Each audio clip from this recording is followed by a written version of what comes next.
রাজশাহীর বানেশ্বর ও চাঁপাইনবাবগঞ্জের কানসাট আমবাজারে আম বোঝায় সারি সারি ভ্যান, সেই সাথে ক্রেতা বিক্রেতাদের হাঁকঢাক। সারাদিন চলে কোটি টাকার বেচাকেনা। দেশের বিভিন্ন স্থানে ব্যবসায়ীরা কিনছেন নানান জাতের আম, কিন্তু দাম নিয়ে সন্তুষ্ট নন চাষিরা।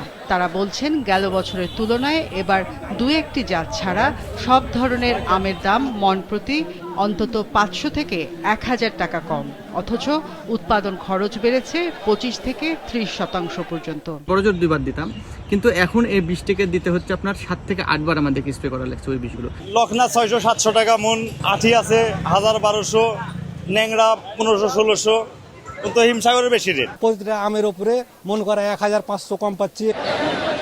একদিকে পড়তি দাম, অন্যদিকে ওজনের প্রাচীন পদ্ধতি, সব মিলিয়ে বাড়ছে লোকসানের হার। চাষিরা জানান, দেশের সব স্থানে আমের 40 কেজিতে মন ধরা হলেও বানেশ্বর ও কানসাটে মৌসুম ভেদে ধরা হয় 45 থেকে 56 কেজিতে। 1 মন আম 40 কেজিতে হয়, সেখানে এখান থেকে 50 বা 52তে চুকিয়ে নিয়ে যাচ্ছে আড়তদারেরা। আড়তে যায় 54, 55, 56, কোনো আড়তে 57 কেজিতে নিচ্ছে। এই জন্য আমরা আরো ক্ষতিগ্রস্ত হচ্ছি। যে আমটা আমরা 54-52 কেজিতে নেই, এটা কিন্তু আমাদের আড়তদারের জন্য সুফল নয়, এটা ব্যাপারী যারা ক্রেতা তারা নিয়ে যায়। প্রশাসন মহোদয়কে অনুরোধ রাখতে চাই যেন জেলায় এবং বিভাগে একটি ওজন নির্ধারণ করা হয়।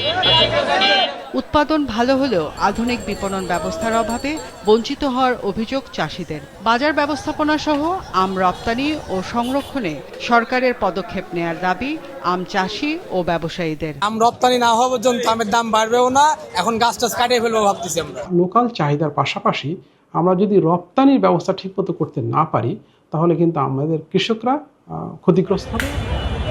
কৃষি কর্মকর্তারা বলছেন, মৌসুম দীর্ঘ হওয়ায় চাষিদের আগাম, মধ্যম ও নাবি জাতের আম চাষে পরামর্শ দেওয়া হচ্ছে।